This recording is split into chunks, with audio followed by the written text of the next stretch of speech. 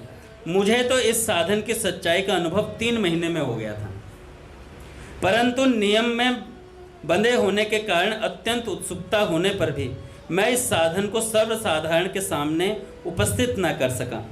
अब तो मुझे इसके प्रारंभ किए 6 महीने हो गए हैं। इसी अवसर पर मेरे जीवन में अद्भुत परिवर्तन हो गया। मैं इसकी असाधारण महिमा का अनुभव जीवन के क्षण क्षण में अब कर रहा हूँ। नाम जप में अद्भुत शक्ति है।